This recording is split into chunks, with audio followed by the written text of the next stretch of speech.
Powerful winds tore through our region Friday, damaging homes, downing trees, and knocking out power to thousands.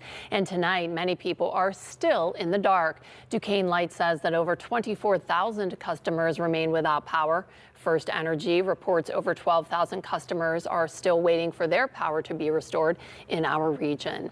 But today, people across the region were still dealing with the impacts. Some communities woke up this morning without power.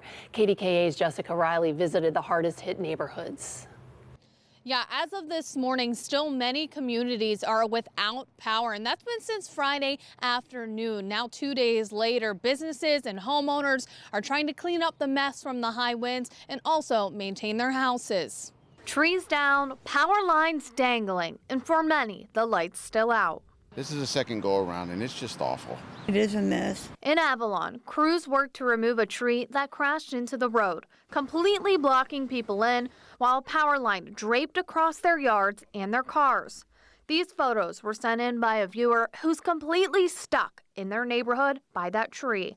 Joanne Lindsay lives on the street on the other side of the tree. She says luckily she can get out, but the outage has been especially hard because her husband relies on oxygen. Sometimes he wakes up in the middle of the night. He has to take one of them. He has a popper he pops on.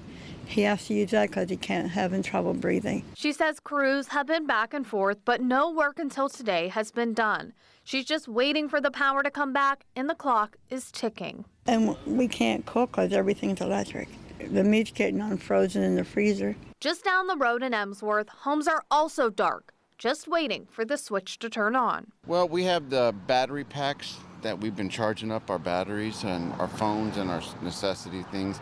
All my food in my refrigerator's gone, it's gone. So today we're gonna clean it all out. And the outage isn't just hitting homes. Across from Miller's house, Chev and Rachel's diner sits unoccupied. They lost 4 days of business, so, it's not a huge diner, but at the same point, it is a business, and people rely on that income to come in. So Clark says he was going to try to go to work despite a planned closure over the weekend, but the outage is preventing that.